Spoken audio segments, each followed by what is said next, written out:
চাচা ওয়ালাইকুম চাচা। চাচা আমরা এই যে দেশি মুরগটা কি অবস্থা, এটা কি কষ্ট আমরা কোনছেন, কি করছেন এটারে?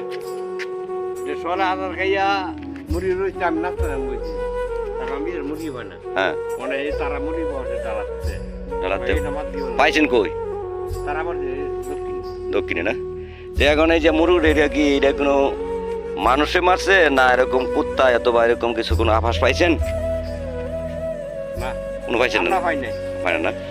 তাহলে মুরুগটা তো অনেক বড়, আপনার আঙ্গান তো দিন সোজা করেন তো।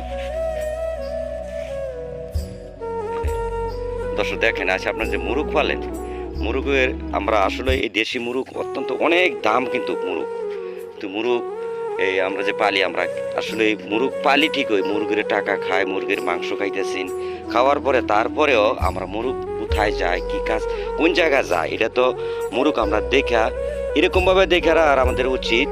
যদি কোনো মানুষে মেরে ফেলে অথবা কুত্তায় ধরে, হিয়ালে ধরে, এরকম যেন না হয়, আমরা যেন খুব সতর্ক থাকি। আজকে চাচা খুব কষ্টে যেন এই মুরগটার দাম হইব নিম্নত 1,000 থেকে 1200 টাকা, ঠিক আছে? এই মুরগটা আজকে দেখেন, আজকে যদি এটা যদি যেই মাইরা থাকুক অথবা কুকুরে মারুক, শিয়ালে মারুক, এটা আমরা বলতে পারি না কে মারছে। আসলে এরকম আপনারা সতর্ক থাকবেন, যারা মুরগ পালেন তারা কিন্তু সতর্ক থাকবেন, খেয়াল রাখবেন। তবে চাচার মনে খুব কষ্ট, চাচা কষ্ট করেন না, ঠিক আছে?